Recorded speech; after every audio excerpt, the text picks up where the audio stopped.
Even without the West Indian surf. David, can you... Hello, everyone. Can you hear? Yeah, that's fine. I was just saying, Luba, I love the background, even without the West Indian surf. Well, I can hang on. The interesting thing is, of course, that one can change this at an instant. Something like that. Yeah. There's the surf. There's the surf. Yes, that's what I was watching half an hour ago. Really? Anyway, we are being recorded, so and it's impossible to edit the video. So just remember, this rather boring bit is going to be. You don't want me to sort of tell David what I want? No. David, you promised me you were a red wine drinker. Fingers, I am eclectic. You know that. I didn't know you had that. Can you see a doctor about it? No, I just keep drinking. No, I've this time of night I find it very refreshing to have a glass of white, which is exactly what I've done. No doubt a little later, depending what's on the menu, if there is one, we might have a bottle. Well, if there is no menu, I'll just have another bottle of red, so it's fine. But you disappointed me terribly the other day when you told me that this was not the shape of glass you now favoured. Oh, what, the champagne glass thing? Yes. I wouldn't. But again, Fingers, what can I say? You know, at the right time. No, your reputation suggested that you drank nothing else and rather a lot of it. But I mean, you know. Well, yeah, it's a very old reputation, I'm afraid. Well, we're both very old men, but I'm just older than you. Well, we've got 20 seconds, and we've got 80 people already waiting to be admitted. 80? Good Lord. Yeah. So I think they're going to be over 100 altogether today, which is great. So, David, thanks so much for doing this for us. I'm really grateful to you. It should be a really fun evening. I'm looking forward to it. Good. So I'm going to say a few words of introduction. Fingers is going to introduce you formally. I'm going to line up the first few people to ask questions, and hopefully it'll work quite smoothly. But I'm on my own here, so if I do mess up a bit, then I hope you'll forgive me. Okay, right, I'm going to bring everybody in now. They'll all be muted. I'd make it informally rather than formally. So we'll just wait while everybody joins us. There's my cousin, top right. Eni Allen. They're going to be in different people. Oh, they come. Other two names I don't recognize. People coming in all the time. So right. So got quite a few here. So shall we get going? So hello and welcome to the third in our series of question and answer Zoom sessions in association with the MCC Independent Online Pavilion. This week we are especially honoured to have as our guest David Gower, who needs little introduction. Nevertheless, in a few moments, I'm going to ask John Fingleton, Fingers, as most of you know him, to say a few words about our guest. Just before then, a quick bit of housekeeping. We have a dozen members lined up to ask questions. After Fingers has completed the I'll be asking David Tomlin, Paul Graver, Max Sawyer, David Allison and Derek Wheeler in that order, assuming they're online, be ready to step up to the mic. If you've not already, let me know that you want to ask David a question. There may be time for a few others to be added. Please send brief details of your question in the Sound's gone. And if there's time, I'll try and call you. Finally, please do try and keep your questions fairly brief so we can get as many people in as possible. Now over to Fingers. I don't know. I'm still mute. Am I still muted? No. Ah, it says mute on my picture, but the sound went then. I hardly heard a word from you, James. It went very crackly and then very faint. Do you want to introduce... Yes, okay. Right, welcome everyone, and welcome in particular my very old mate, Mr. Gower, who I think he has probably, as James said, he needs very little introduction. He has probably the longest ever entry I've seen in Wikipedia, which is 11 pages long. So I thought I might start reading at the top and finish at the... No, I won't. But we all know that he's an amazing cricketer in his time and an amazing commentator more recently. And we all miss the fact that he's not going to be commentating on the test matches that aren't going to be happening quite soon anyway. Maybe that was the Gower sort of curse to have the COVID-19 because they've taken him off the screens. But I suppose there will be some test matches. Anyway, David, thank you very much. It's really good to see you. And I'm not going to pick up very many of your career records, but I know that your bowling is one of the main things, one of your main achievements in your game. I did have a lovely statistic somewhere where it was naught for an awful lot in test matches, and you might or might not want to comment on that later, but you got the occasional run to make up for it. I'm going to start with a question, which is, of course, a very personal one, and I would like to know of which club you have so far been president in which you take the most pride, and there is a visual clue. Well, yeah, evening all, as they say. Yeah, the visual clue, which, can I see the visual clue? No. Can't you? One. Oh, yes. Okay, right. You are trying to point me, steer me, infallibly in the direction of the Heartaches. And of course, I'm very proud. Hang on. Very proud to be associated with Sir Tim's noble band of incompetent cricketers and to lead from behind. It was a long, long time ago I was president of that. Can I point out, I've also been president of all sorts of other things, including something called the White Hunters Cricket Club, which is down here in Hampshire. It's based down here. It's an itinerant band of ne'er-do-wells, no-hopers, hedge funders, tree huggers, landscape gardeners, land agents. They have a character called the Human Sieve, who, as you'll immediately guess, is the wicket-keeper. Anyway, whatever it is, whoever it is, the one lovely thing about this whole thing is that just to be associated with all these people who love the game at whatever level is a very good start. And thank you for dragging us into that. I'd like to ask a question is David Tomlin. David, you're on mic now if you'd like to ask your question. Okay, the name is Derek Tomlin, and Derek. Good evening, David, and I'm glad we didn't delay happy hour for you either. Oh, so yes. Cheers. Yeah. David, I love watching you, Alan Lamb, and Robin Smith bat, but I can never remember seeing any of you bowl in a match. Considering you were all good natural ball-playing sportsmen, I wondered why you hadn't learned or be taught how to bowl. You did, however, take one test wicket, and perhaps you could talk us through that dismissal. Yeah, let's start with that one, shall we? Fingers, for some reason, his stats, those 11 pages of Wikipedia just seem to let him down slightly. Yeah, one test wicket.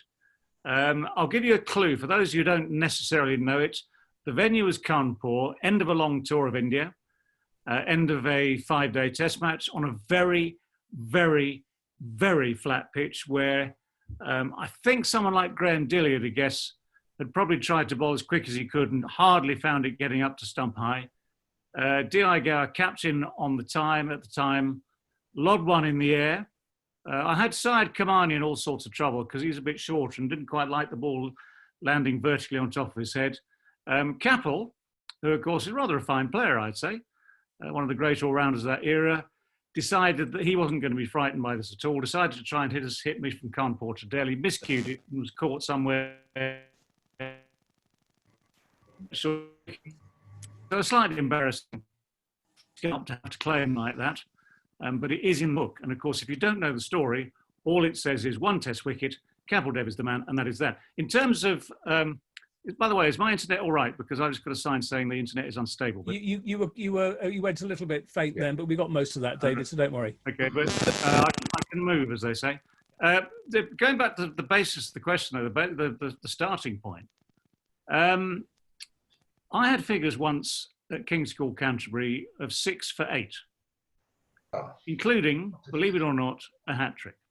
The unfortunate victims are all part of the King's College School Wimbledon First 11. And it just proves one thing. There is a phenomenal gap between lobbing something gently in the air at schoolboy level to even doing the same thing in a net at a professional club.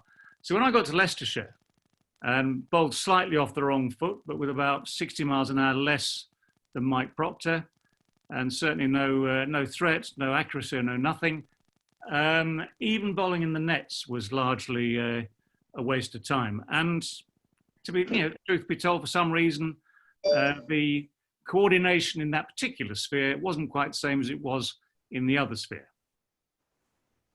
Thank you, David. You omitted to say that you got Kapil Dev rather early in his innings. He'd scored 116. Yeah, well, yeah. But obviously, I tried everything up until then in the orthodox fashion. Yeah, it's a lot better than some of the stories about Bradman. Finally, we got our man at 334 or something. Derek, thanks very much indeed. I'm sorry to have called you David at the beginning. So our next one will be Max Sawyer. Max, are you around? I'm here, James, yes. Hello, David. Good of you to join us. Is there a face-fits aspect to England's selection? If so, which players do you think have lost out over, say, the past 10 years? And is the answer to the, shall we say, less conformist players captaincy in the manner of Ray Illingworth, Brian Close, or in the manner of Mike Brearley, although I suspect he was very much a one-off? Right. There are certain ways to answer a question like that. The implication, because I lost you just for a second, the implication is that if Kevin Pietersen's face fit a bit better, he might have played another 2 or 3 years of international cricket. And I don't think, I think it's a very, very difficult thing to use that phrase, face fitting, because I know a lot of people who would have managed Kevin better. I mean, you mentioned Mike Brearley just now. Mike, I suspect, Ray Illingworth, I suspect, would have managed Kevin in a very different way. But it's a very different era. And you have something like Kevin, who I should sympathise with, because he was an extraordinary talent, single-minded. That's been applied to Geoffrey Boycott, who was a very different player. He described himself as single-minded. Maverick is a word I've heard used about Kevin many a time. And let's face it, he did play an awful lot of very, very good international cricket before they decided that he wasn't really part of the team. Now, I always find this interesting because going back to that final non-selection, KP, if the captain wants to back you, by and large, the captain will get his way because you fight your battles as captain. So Illingworth would have fought battles, Brearley would have fought battles, selectors would have had other ideas at times. I had the same thing those few years I was sort of vaguely England captain. Sometimes you win a battle and you're prepared to lose the other one. If you've got someone like Kevin, who is an outstanding player, I mean, Alistair Cook, for instance, took Kevin to India, and between them, they won that series, by and large. They batted so well, they put themselves in great positions, and to win in India, as we all know, is no mean achievement. So that was great. A winter later, 12 months later, they go to Australia, the whole thing unravels horribly, and Kevin appears to be the fall guy. Now, I don't think it's really a face not fitting. I think there was, there is a modern thing where, well, I say modern, it's not necessarily that modern. There is a thing whereby if you have someone who isn't pulling his weight on all fronts, then that makes him vulnerable. If you have the extraordinary talent of Kevin Pietersen, that keeps you going a bit longer. If at some stage the balance is tipped just the other side of the line, then, and if Alistair Cook as captain says, I'm afraid that says quite a lot. And none of us can really comment beyond that because we weren't in the dressing room, we weren't in the selectoral meeting, we weren't in committee rooms. But I found that an absolutely fascinating couple of years because in effect, of course, they ditched a superstar and they backed other players, by definition, lesser players, to come together and make amends and sort of make up the difference. But I mean, over the years, I'm just trying to think back, there were various players who it wasn't necessarily them, it was sometimes their wives on tour who made the difference and pushed them the wrong side of the line. I'm not going to mention any names. And there are other players who didn't necessarily fit into that sort of team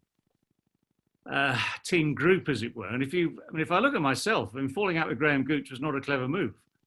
Graham might, for the record, remain firm friends right now, and there's absolutely no issue there whatsoever. But for about 12 months, we had what's known as a difference of opinion as to how people should behave, as it were, or should train. I mean, come on, we all know I hated training and practice when they're part of an England cricket team. So yes, it cost a bit of time out of the game or out of Test cricket. And yes, I regret it for that. But actually, having said all that, there are the single biggest factors always in these cases are form and just enough conformity. Because I love a maverick. I love someone who's got flair, something different, who's going to win you games, going to inspire others to try and emulate his feats. I love all that. But I suppose we all have to accept that at some stage there is a line that thou shalt not cross. Thanks very much indeed. And our next, the next member would like to ask a question is Paul Graber. Paul, Paul,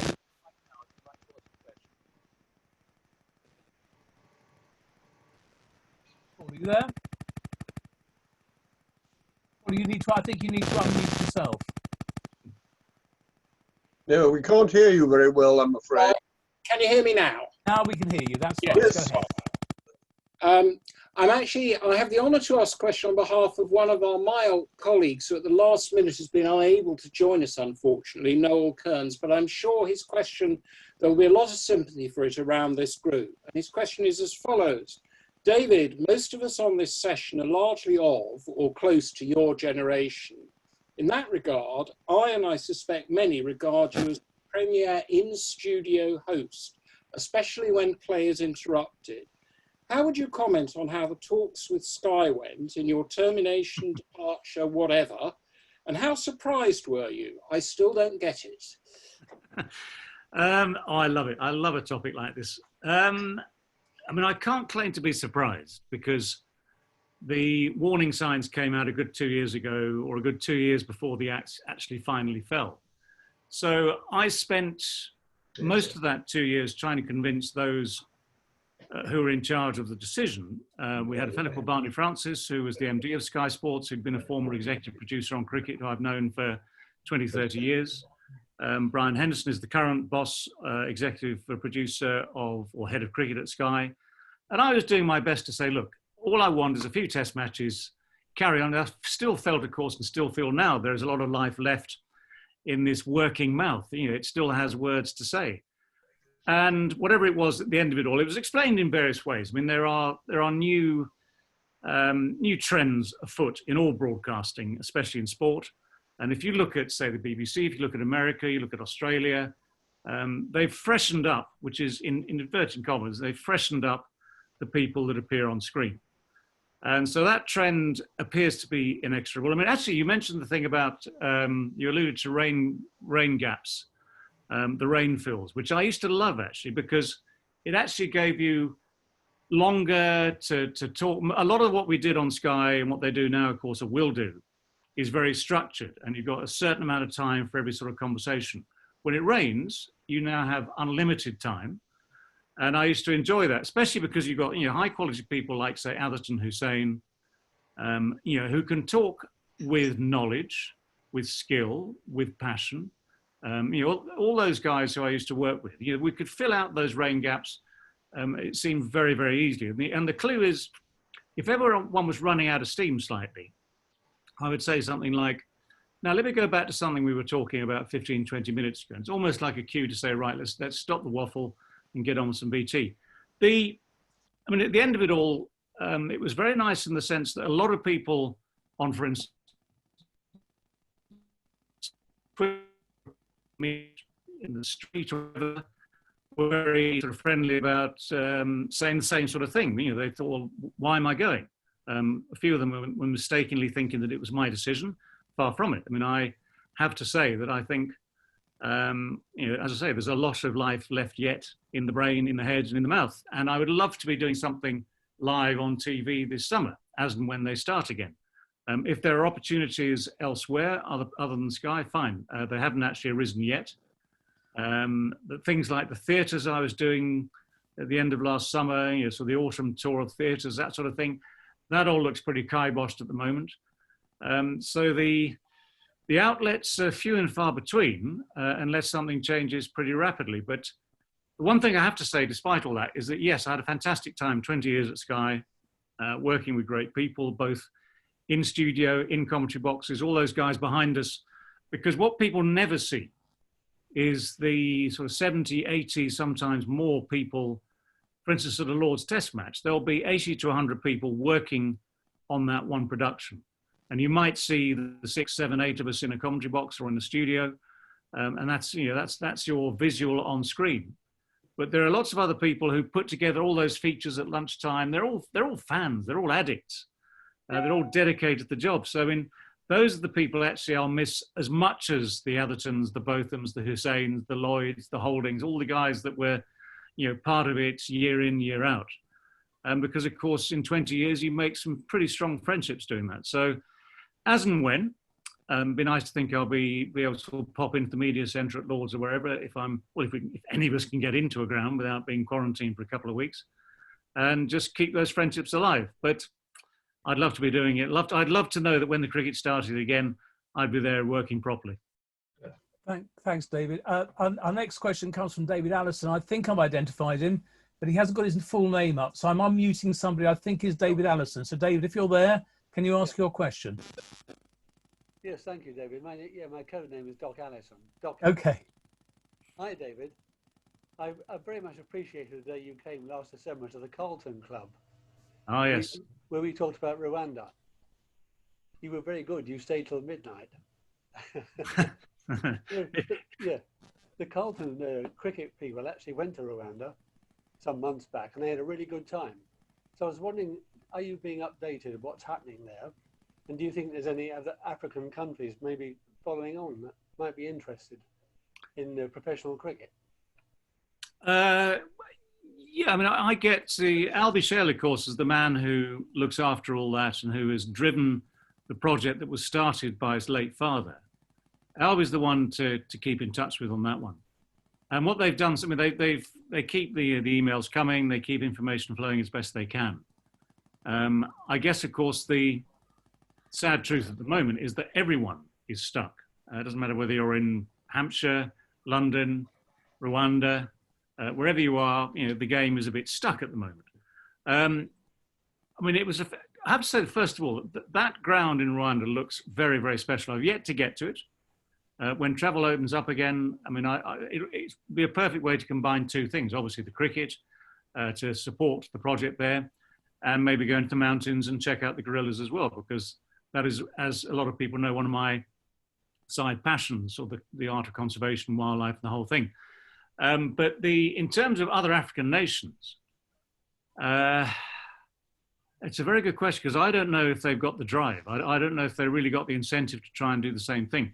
That ground in Rwanda basically was a sort of symbol of coming together. I mean, it's one of the great things about cricket. It sounds a bit of a cliche. It's one of the great things about cricket that it has always had the power to bring people together.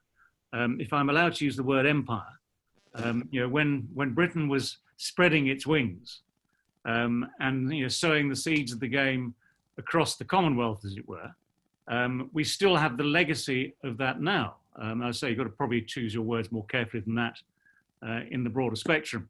But, you know, those things, and, you know, wherever I've been, and I've been to some very strange places and seen people with cricket bats. I was nearly the first England captain to lose to Fiji. We stopped off in Fiji for a couple of games on the way to New Zealand, I think 83, 84, somewhere around there. And I was Bob Willis's vice captain. So we won the first game by a country mile, and then had a bit of a sort of relaxed time for the next.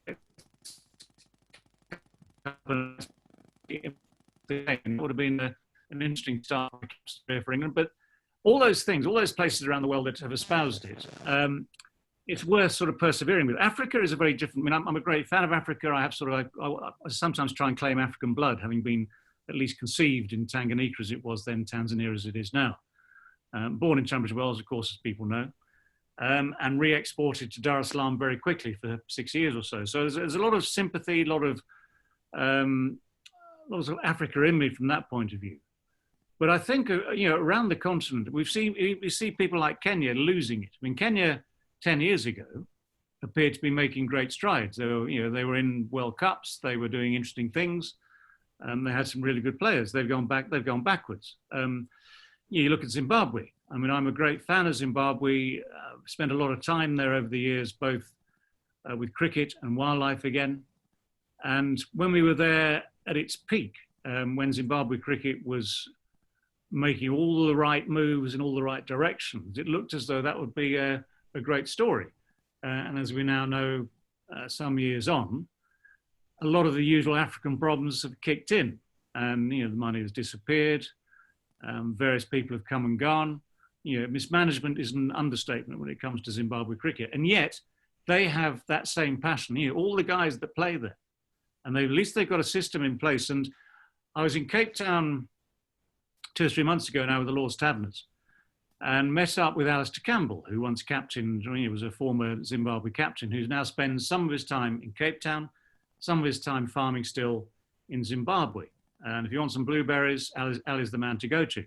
But he has also set up and is in the process of setting up academies and structures in Zimbabwe that will allow young cricketers of all creeds, denominations, you name it, colours, to come through that system and be given a chance to play first-class cricket. And he is doing that very much, pardon the pun, off his own bat, but trying to work with the authorities in Zimbabwe to do that. Now, and it takes that sort of dedication, that sort of passion, to allow this game to flourish at the right sort of level. So I think, unfortunately, the short answer is that there are not enough African countries with that sort of person in some sort of position of influence, not enough African countries with the right facilities and the right setups to really make strides. But if they want to try, then there are some who could actually point them in the right direction.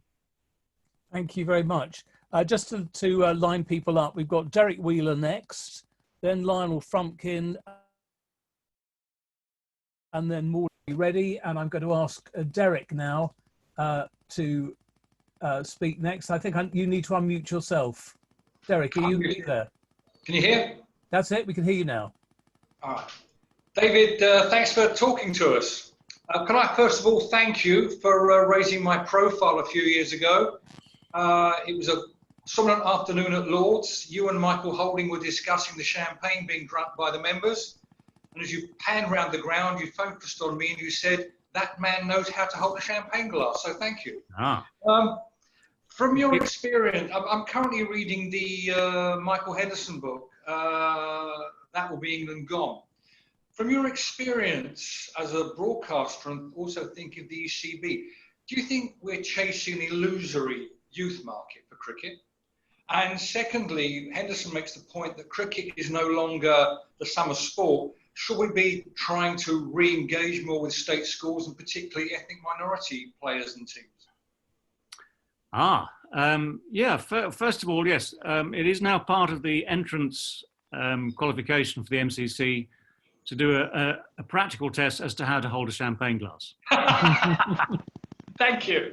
And obviously, over the years, when we've been going back to the Sky thing, when we've been broadcasting on the outfield, say at the start of a day, and we know how thirsty members get quite early in the day sometimes. It's been a little disappointing to pick up those corks that have travelled 20, 30 yards, from the Warner stand or from the Edridge and Compton stands. And I've looked at them carefully. Sometimes you think Bollinger, yep, lovely. Sometimes you think Spanish, what? MCC drinking Spanish. To be fair, there's nothing wrong with it. There's some very good stuff made all around the world. So get rid of that bit. Yeah, the youth thing is interesting because one of the problems, or one of the things that keeps getting referred to is when you look at, say, an England cricket team nowadays, a lot of them have been either fully privately educated or privately educated. And that's a reflection very simply of the facilities that the private schools still have, and a reflection of the fact that however willing you might be as a state school to play the game, however keen you are, even if you have the most fanatical sports master who loves his cricket, if you have no fields, if you have no space to play the game, it's very hard to do it. So we know from, for instance, I know from dinners at Lord's as well for the MCC Foundation, how the hubs have grown over the last decade or so and more, and how the hubs are important. So, somehow we have to fill in the gaps, and somehow ECB, when they're focused on this, are doing their best to fill in the gaps. And so it's not necessarily school that gives you that first impetus. And if you've got a parent, because it always starts with parents. My father was a fantastic sportsman, Cambridge hockey blue, might have played for Cambridge cricket, but he decided he had to work and pass some exams. In those days, that wasn't a fault I had. They seemed optional to me. But if you've got to overcome the lack of facilities, then you need to spread the workload, spread the enthusiasm around. So I mean, the combination of schools, clubs, hubs, you name it, is doing its best to keep it alive. If you look at, say, I mean, again, if you look at, say, a Lord's crowd, or even a crowd, or a Hampshire crowd, or whatever, a NatWest Blast crowd, or whatever, look around the cricket crowds. Wherever you see parents taking children, there is hope. Because I mean, I always think a day at Lord's is magical, whether you're working or not. The buzz, the atmosphere. And if you can take your child, sit him down, keep him interested, obviously, keep the number of glasses of champagne down to a basic minimum, save some for yourself, all these things. It's that inspiration that comes from being part of something special or learning about something special early in life. And if you are good enough to play, and good enough to be a good player, or even that, or even better than that, then of course it's up to you whether or not you want to try and make this some sort of career. But I think the germ always starts with parents. The germ always starts with family, and we can talk about terrestrial television. We can talk about satellite television. Wherever you can see the game promoted, then that's good news for people coming through. And the summer game thing. I mean, I'm looking forward to reading Michael's book as and when I can actually find a bookshop. Well, I suppose one could just buy it online. And the man is a great writer, fellow Garrick member, to be honest. So maybe I'll just send him a note and say, drop me off a copy as and when the club reopens. But he is again, he is a traditionalist. He is an enthusiast. He is a very perceptive observer of what goes on. So I wouldn't but he's also got very strong opinions that we don't all have to share either. So you've got to be, obviously, as with any book, any publication, you've got to sort of make your own mind up as to whether you agree or not on certain things. But I am looking forward to reading that book and looking forward to the game surviving, because we all want that to happen. Thank you. Thanks, Derek. Right, so now it's Lionel Frumpkin. Lionel, you're on mic. Good afternoon, David. I was in Antigua in 1986 and witnessed Viv Richards' amazing ton in 56 balls and the subsequent 5-0 whitewash. After that tour, what were your thoughts on returning to England? I.e., did you feel your team let you down in any way? And as a rider, you earlier mentioned about players' wives. Yeah. I recall Francis Edmonds on that. Can I say you've got a wife or something very similar, just perching on your right shoulder? She was on the tour as well. Yeah. Yeah. So, okay. So Francis, what you want to know about Francis Edmonds? Because I want to know about your thoughts when you returned to England first. Well, I mean, yes, that was first of all the Antigua Test match. There were two things in those last couple of days. Viv's innings was extraordinary. Yeah. And at least I had a very, very good view of it. And there are times, I have to confess, there are times as captain, and normally against the West Indies, that one feels completely helpless. So it didn't really matter. I mean, the ground at Antigua, the ARC, of course, is small enough for someone like Viv to be looking over the boundaries with impunity. Both of them, whoever it might be, still went out the ground. It was an awesome innings to watch. When he finally declared, and we had to sort of try and survive to avoid that blackwash, I think I got 90. I think I'm reasonably happy to say, or if I didn't, I'm telling you I did. And I was given out erroneously. I'm going to tell you that now for free. But it was one of those ones I was still batting in that final session of the day. If the spinner was on, I had Viv Richards 2 meters away, obviously social distancing at Silly Point, and sort of muttering at me. I mean, I love Viv. Viv's a great man, but sort of the banter that goes on when you're in those situations. Viv obviously very keen to make sure that he got the 5-0. And the one that got me in the end, Malcolm Marshall bouncer, Malcolm, one of the greats of all time, yeah. Lovely, lovely man. Just missed the glove, missed the head, flicked the shoulder. I can understand why it was given out, but obviously I can tell you now, hand on heart, shouldn't have been out. If I could have survived that, obviously we weren't going to win the series, but it would have felt just a little bit better to be 4-0 rather than 5-0. And when we finished it, I remember poignantly that same night, England teams in those days used to stay on Dickinson Bay, what used to be called the Halcyon Cove or something like that. Right, yeah. And there was a little rum bar, a little shack, 100 metres down the beach on Dickinson Bay. And that lovely man, CMJ, Christopher Martin Jenkins, said, "I'm really sorry, but I need to have a sort of final end of tour interview with you." And he had that sort of 20, 30 minute wind down to try and sort of look back over the previous 2 or 3 months. And when you've been trounced like that, it's never going to be fun. By then, I'd sort of rather accepted my fate. But he asked me that question. He said, "Have you enjoyed the tour?"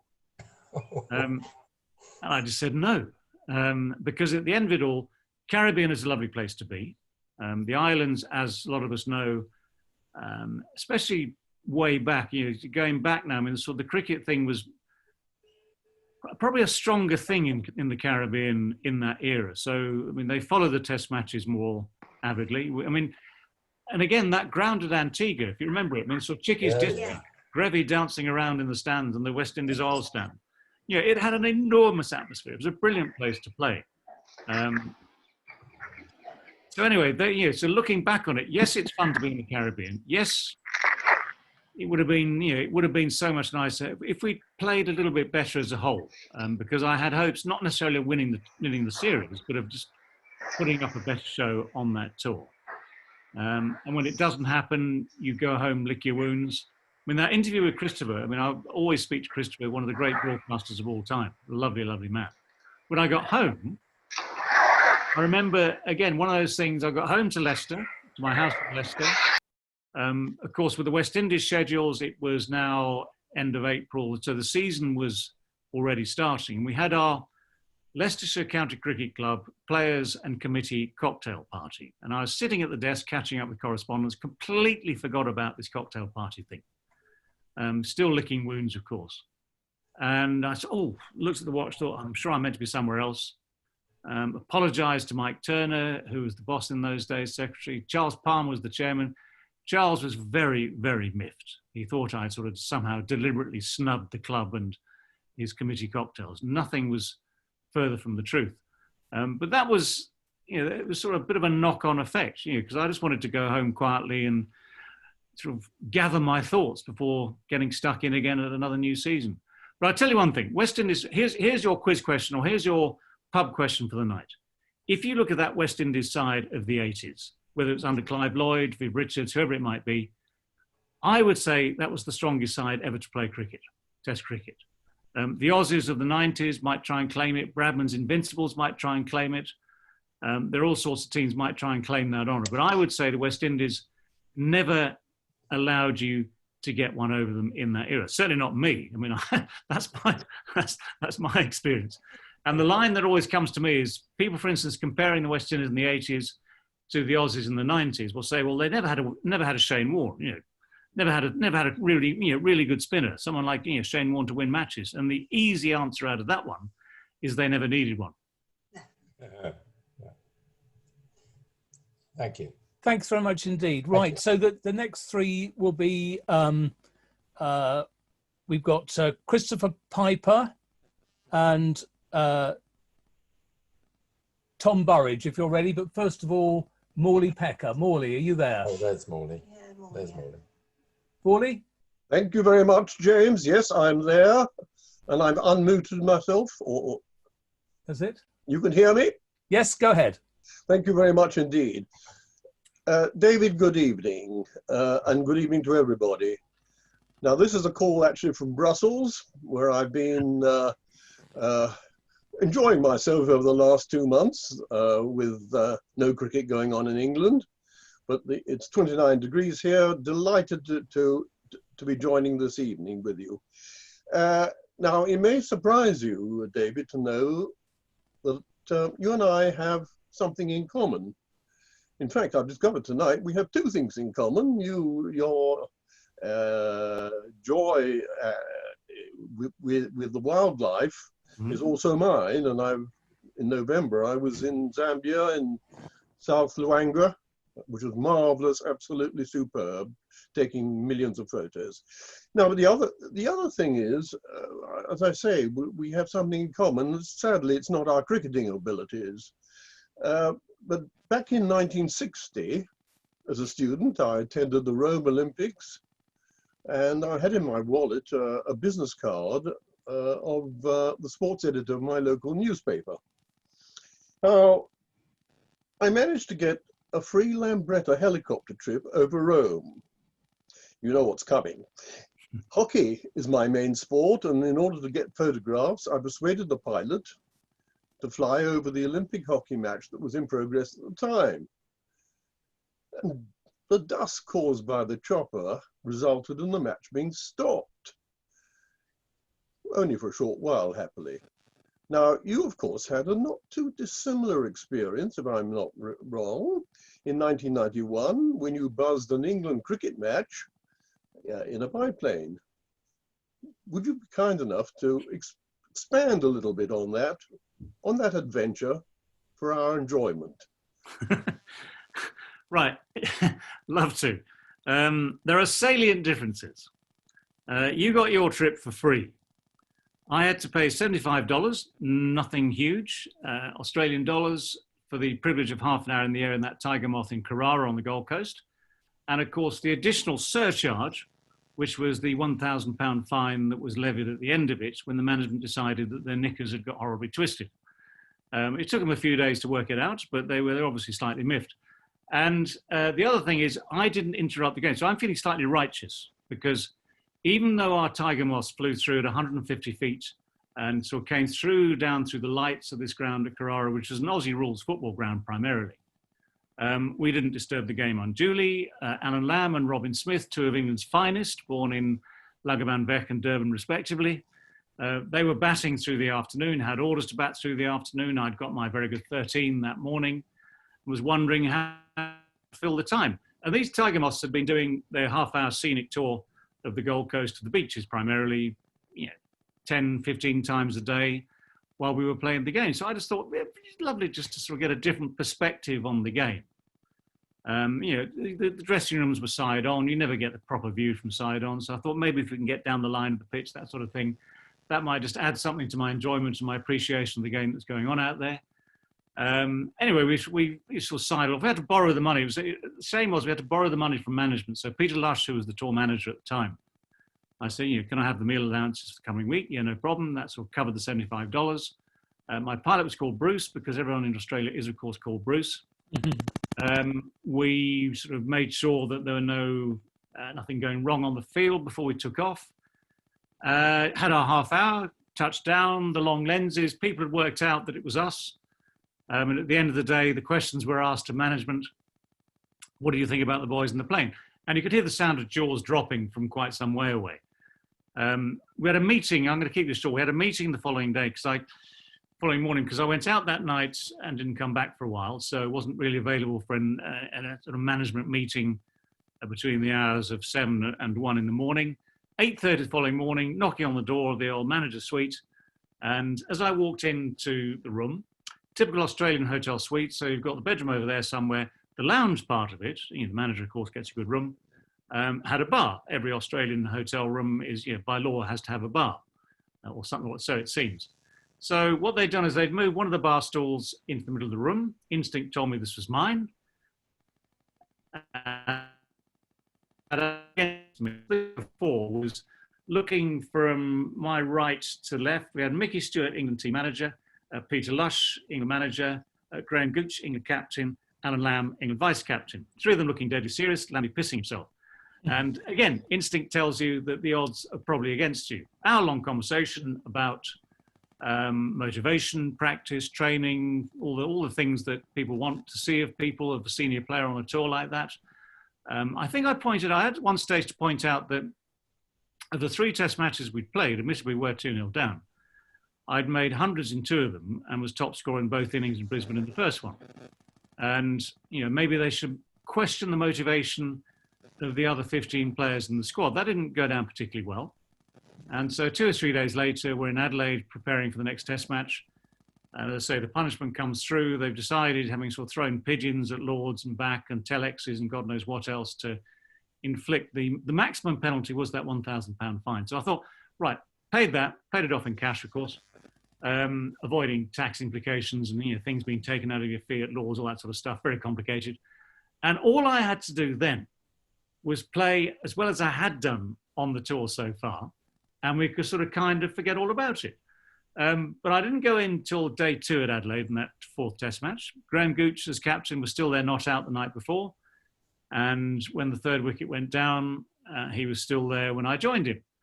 And my concentration and determination, I won't say it was broken, but as I walked out to bat that day and walked down through the crowd at the Adelaide Oval, I heard coming across the PA system the obvious thing, which was the theme tune of Those Magnificent Men in Their Flying Machines.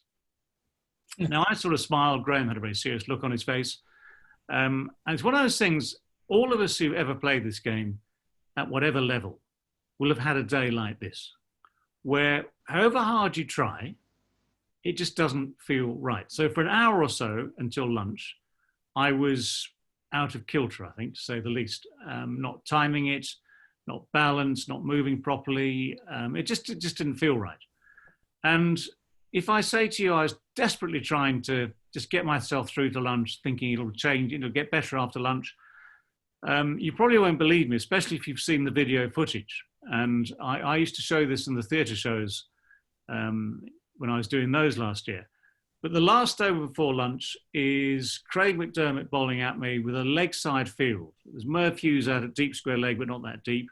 There's a leg slip. There's, it's basically a leg theory thing, but without the bouncers. And all I had to do was just survive that and try and start again after lunch. And I ended up with the last possible ball before lunch, spooning one not particularly far. Merv had to come in from almost deep square leg and sort of lolloped in as this thing looped in the sky. One of the worst shots I will ever play in my life. And of course, you then have to walk off into this test match dressing room with your captain behind you. You can feel eyes boring into the back of your head. And instinctively, the dressing room empties because they know this is not a great moment. So when we got back in the dressing room, there was probably one man left in there who was the 12th man, one of the 12th men, deputed to get food and water and stuff for the batsman coming in. Everyone else had scarpered. Graham and I sat there for about half an hour without saying a word. And then as the lunch break finished, Graham, of course, had to get himself ready to go out and bat again. And I had to go and sulk somewhere. So it was one of those things, if I walk out of this room down the corridor at home here, there are 10 cartoons that mark the event. And one of my favorites is the one where, because if you remember, well, I'll put it in perspective, at the same time as we're playing a game of cricket in Queensland, the Gulf War is going on in the Middle East. And the Telegraph, I think, had a cartoon which was basically aircraft identification. And it had sort of Typhoon, Phantom, David Gower. So 2 fighter jets and a Tiger Moth. And in a sense, that was the proudest of them. So, I don't know. I look back on it with a certain fondness. There are a lot of people who seem to quite enjoy the story, which is good news to me. I do have to say, I think there was a severe overreaction to what was just a jolly jape, so a gentle prank, a moment of fun, half an hour of harmless fun. And at one stage, they were talking about trying to send us home on an even bigger plane. That would have been a huge overreaction. What I do regret, of course, is that having then had this discussion, and this is where actually going back to that earlier question about sort of team faces fitting, the things you're expected to do. I somehow fell out with Graham, which is a shame because, I'd played a lot of cricket with Graham. I had then, still have now, an awful lot of respect for his ability and his record and his devotion to England. And when I got back, in the same way as I was saying just now, that sometimes you try almost too hard and it just doesn't work. When I got back to England that following summer, I think I had the worst start ever in whatever it was, 18 years of first-class cricket. That first month and a half for Hampshire, where I had every incentive to really sort of get it right. For some reason, every bit of talent seemed to disappear. Confidence shot through the floor. I was probably averaging single figures. They wondered what on earth was going on. They were very good to me. I have to say that Hampshire were brilliant, very understanding. And it took me all that summer pretty much to sort of start to get back into some sort of shape and form. So at that stage, I just did not deserve to be playing for England. But it cost me 18 months. And when I eventually got back in again and Graham was still captain, we had one of those discussions that you do to sort of try and sort of clear the air a bit. And the good news is, because one of the incentives in Australia on that tour was I was catching up with Jeffrey Boycott. And by the time I'd finished, I needed something like 32 runs, I think it was, to overtake Jeffrey as the leading run scorer for England in Test matches. And I had to wait 18 months to get to Old Trafford against Pakistan in '92 to get past him. And that, of course, is another story. Jeffrey, I think, was a little miffed. I think he was rather hoping to hang on to that record for a little longer.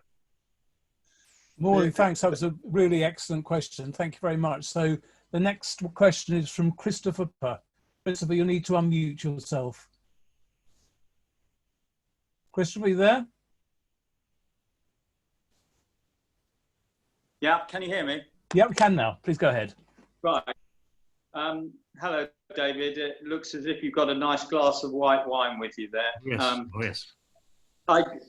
Your test record, we touched on this for bowling, was actually 1 wicket for 20 at an economy rate of 3.33. Now this suggests to me that you should have bowled more in test match. Would you agree with that statement?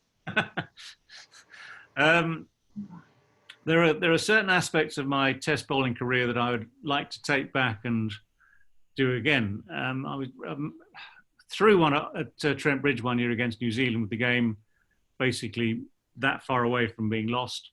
So the no ball should have been enough to concede the game. It was a very, very stupid thing to do. The capital dev thing I was talking about earlier, I mean, we've seen it many a time, haven't we, that at the end of a test match where there is no chance of result, all sorts of people have picked up wickets, including famously people like Alistair Cook. I've got a feeling that my great mate Alan Lamb, managed to pick one up somewhere, I think in Calcutta. I've got a feeling on that same tour, 84-5, at the end of a long, dull game in Calcutta, Kolkata as it is now, of course. So we stuck Lammy on and he did, one of those vague impressions of someone else. And I've got a feeling he got someone caught down the leg side then as well. So there are lots of us who, through no dint of talent or effort, find ourselves in Wisden, forever and a day, inked in history with a test wicket to our name. And I still actually have a sense of guilt about this because I think of all sorts of people. I mean, I mentioned Graham Dilley and Kanpur on that game at the end of the 84-85 tour. I think of people like, my great mate, dear departed, the great Bob Willis. All these people who, as fast bowlers, put in unstinting work, sometimes on dead pitches in Asia, sometimes in the West Indies, wherever it might be, and had to go through all that, running in from miles away to get nothing out of a pitch. And some idiot like me takes 2 steps, lobs it in the air, and ends up with his name in Wisden with the test match wicket. And I'd like to apologise. I know it's obviously a small group of like-minded folk here, but I'd just like to apologise because somehow that just feels wrong. I mean, my 6 for 8 at KCS Wimbledon, that was fine. That was done in the right spirit. It was rubbish. There was sort of gently, if I can describe it to you, my style at school was 3 or 4 paces again. It was a sort of off-break act. And the ball sort of loop and sort of gently drift in the breeze one way or the other. And yet somehow it seemed to work against that sort of opposition. So that was genuine. But this test wicket, I mean, I suppose I'm going to rescind it. I'm going to hand it back. Chris, thank you very much indeed. So if we've got time, so we are, if you can keep your questions quite short, we've got Tom Burridge, Edward Collier and Tony Currie. So Tom, you're on mic now. Tom. Thank you. Thanks, James. And thank you, David, for doing this. It's much appreciated. I get involved in some analytics work with the guys up at Essex periodically. And one of the things we look at is batsmen and whether left-handed, right-handed, whether that has a difference. Clearly, left-handed batsmen are becoming more prevalent across international teams in recent years. And we often hear that teams try and engineer situations to get left and right-handers at the crease together. As a left-hander, do you feel like you had any inherent advantage during your career? And do you think that's still true today? Or do you think teams are far more accustomed to dealing with left-handed batsmen? Good point. As you're the analyst, I should maybe about your research and the information. I've always said very straight. Actually, here's my first theory for you, just to sort of throw this out to the audience. Anyhow, is that left-handed, right-handed, they've both been misnamed for centuries. As a left-handed batsman, I'm predominantly right-sided. My right hand is my slightly stronger hand. Whatever sense of ambidextrousness there is, it is the right hand that dominates. So I always think that, and always like to suggest that left-handed batting should in fact have been called right-handed batting and vice versa. The other thing I would always say is that if you're good enough, you'll get runs. Whatever your advantages, disadvantages, there are these sort of stereotypes. I mean, I've lived the last, whatever it is, 40 odd years with people saying, have you been caught at second slip recently, or where's that effect? And that angle across the left-hander was always possibly effective. If anyone can bowl, say, a right arm seam bowler, I mean, I'll give you a clue. The one man, only at Northampton, I'm going to point out, the one man who got me 3 times in a row, LBW Naught, was the Right Honourable Tim Lamb, former Secretary of the MCC, of course, or an ECB. He's a lovely guy, Tim, ECB, TCB rather. But he used to bowl these little induckers, and on that pitch at Northampton, which I hated in the 80s, it would pitch on, straighten, I'd be lunging forward defensive, bat and pad close together. The finger would go up almost before I'd lunged. And he once bowled me an orange as well, and that would have hit me on the pad and would have been LBW2. So at Northampton, I couldn't play Tim for that very reason. I used to think that was a huge disadvantage. Elsewhere, if he came to Leicester, came to Grace Road, I'd guarantee myself 100 and try and take revenge.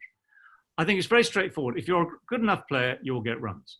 If you try and, for instance, say the angle, say for the right arm over to the right-handed batsman, if we face a left armer, and in those days, you tended to find most left arm bowlers were in Australia actually for some reason.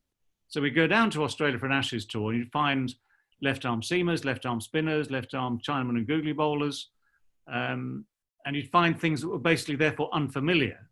Therefore, you have to reset. Therefore, you have to learn on your feet, learn very quickly, think very quickly to reset. But as long as you're good enough, you'll get runs. As it happens at the moment, if you look at the best batsmen in the world, who is in your top 4? Kohli, for one. Probably Kane Williamson, certainly Steve Smith, maybe Joe Root, all right-handers. If you go back a decade, you had Tendulkar and Lara, and this fabulous argument, who was the best, Tendulkar or Lara? The left-handers tend to go for Lara just as a sort of solidarity gesture, both extraordinary players. Who was the finest player of all time?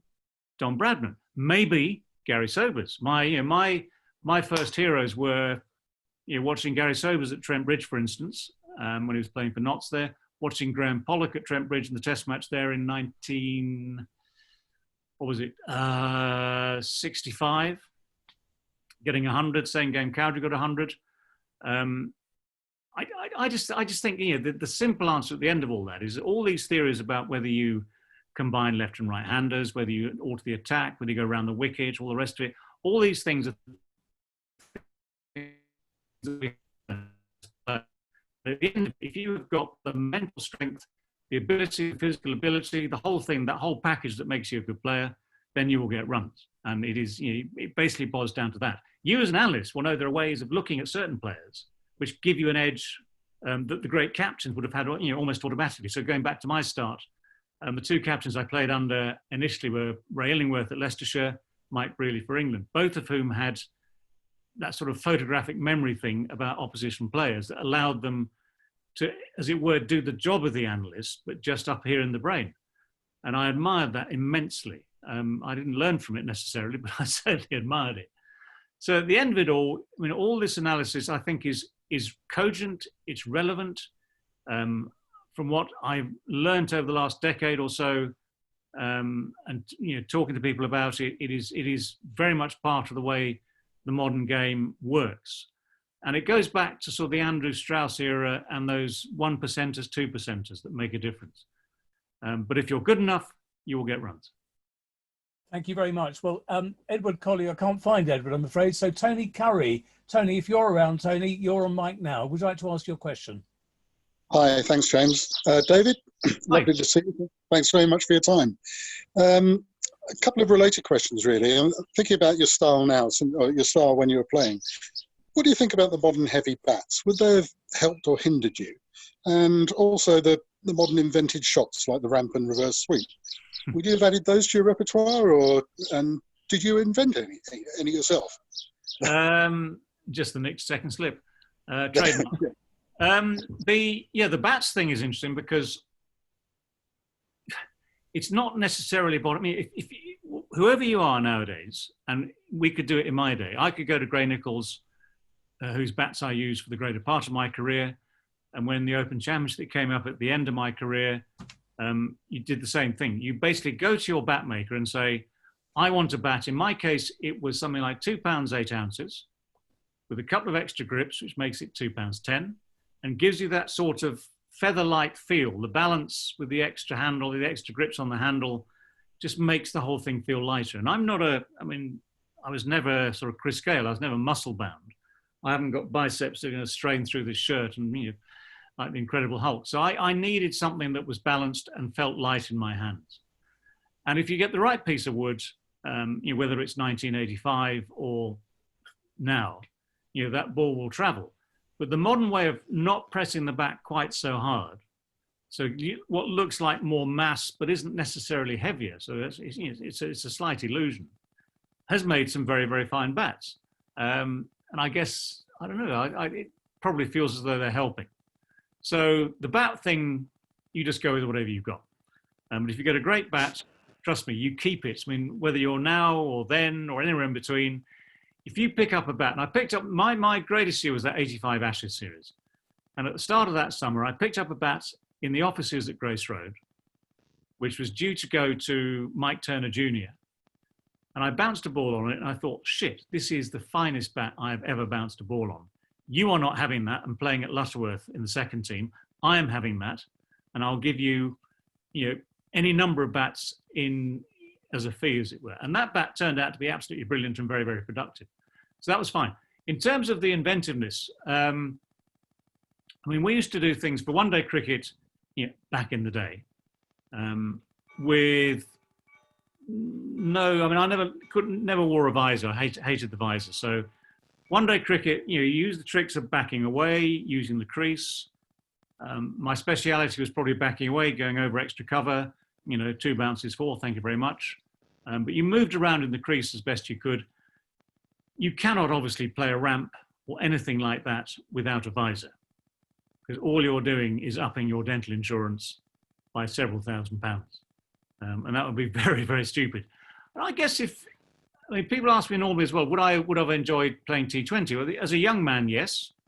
And if you grow up in an era where these things are normal, well, you learn them. I mean, if you look at kids nowadays, one of the problems in a sense is that they're aiming to replicate what they see on the TV. So they're sort of trying to play their ramp shots and all the rest of it. And good luck to them is all I can say. But watching people like Joss Butler, who is, lovely, lovely guy to watch, hugely talented, and what he does in the white ball game.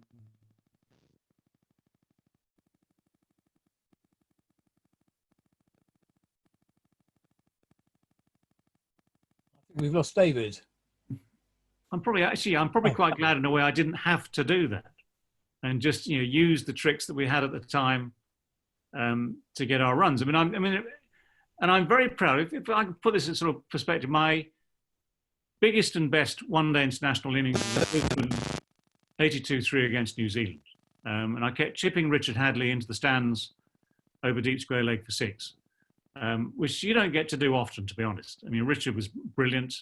It's one of those days where, for me, everything was right. So all the tricks I used that day and that little bit of luck you need worked. The scorebook shows 150 something, and as far as I'm concerned, that'll do. I'm very happy to be able to look back on that. and very happy to look at whatever's coming up next as and when we get people back on the field.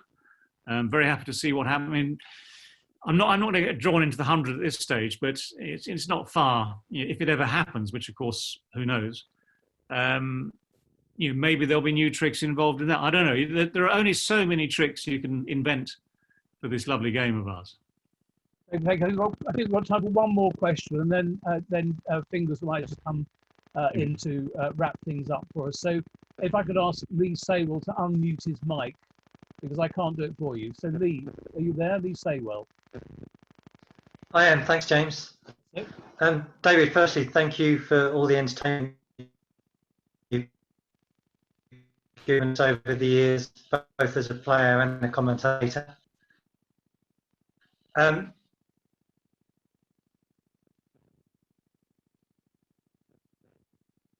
I've lost you. I think we've lost you, Lee. Tonight, but I just wondered if you had any in the slip coordinate, etc. Sorry, just try that Okay, again. I'll try again. Yeah, please. We lost it. Yes. Any favourite stories of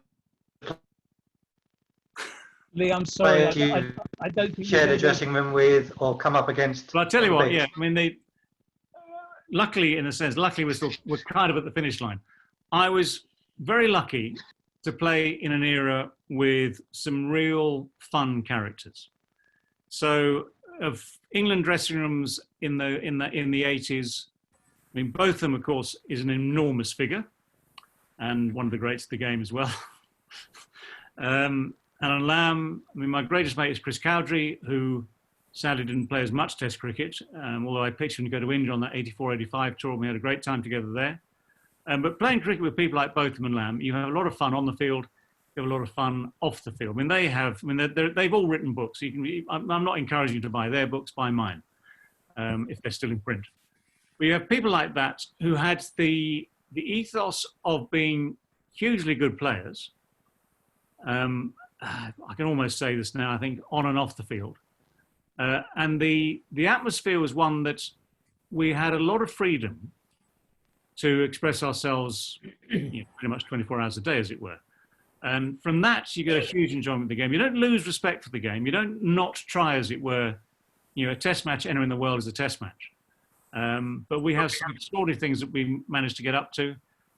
Some extraordinary games we managed to win, some bad ones we managed to lose. We played against people I mentioned earlier, like Viv Richards, Malcolm Marshall, Michael Holding, and a lot of those guys, Dennis Lilly, Jeff Thompson, some of the great names of that era. So I could sort of draw you a list like this, which would go on forever, of people that I have very, very fond memories of. We did a sort of webcast thing for this travel company, Black Opal, the other day, and we got Merv Hughes on. And Merv is brilliant. I mean, Merv is one of the loveliest men in the world. I mean, if you played against him in the mid-80s, of course, he's going to try and whistle it past your ears and shake you up. And he'll say a few things as well. Sit down in the dressing room afterwards, which, of course, is one of those habits that's sadly gone out of the game by and large. Sit down in the dressing room afterwards, towel around your waist, shorts, T-shirt, whatever it might be, beer in hand, and life is great. You find out these people are human, that they're funny, they're warm. And I think that if of all the things that I will take away from an international career, that's one of the things I will cherish most. Is just getting to know these people a little bit and getting and it just it's the whole big picture of being able to play cricket around the world against some of the great players like that, and still be here to talk about it 40 years on. Fantastic. Well, look, I'm sorry for everyone who wants to ask a question. We haven't been able to fit them in. John Fingleton would like to say a few words. Thank you before we wrap up today. John? Just unmuting myself. I think. Am I unmuted now? You are. We can hear you. Go ahead. David Lubo, you've been brilliant. You've entertained more than 140 of all the people in the world unmuted. You've entertained more than 140 of us at the peak for an hour and a bit, and you've been absolutely brilliant. I just wanted to add two very quick things. You are the first person in 50 years who has agreed with me, and I take it that you are right, and I had no reason to be right, that a left-hand and a right-hand batsman are the wrong way round. All right. Okay. I've always said that, and it just seems to be crazy. But apart from that, my final question was whether you took it as an insult or praise to be named the oldie of the year in 1993 when you were a mere 36 years old?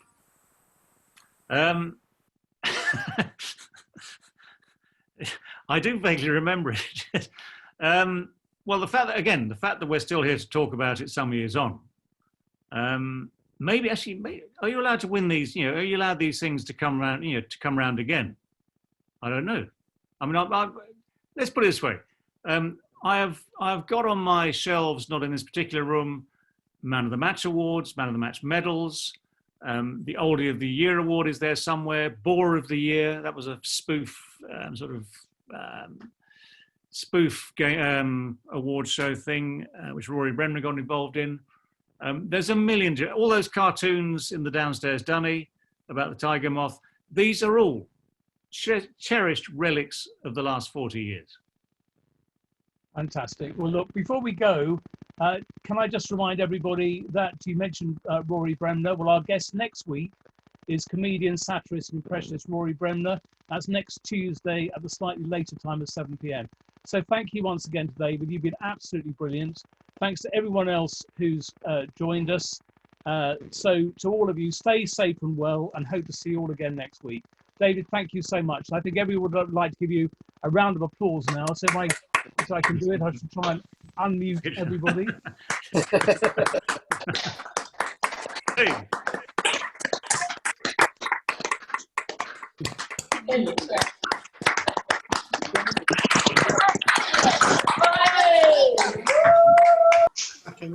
Thanks very much indeed, David, and goodbye to everybody. My pleasure. Have a good night. Everyone have a good night. Bye-bye. Okay. Good night. Thank you.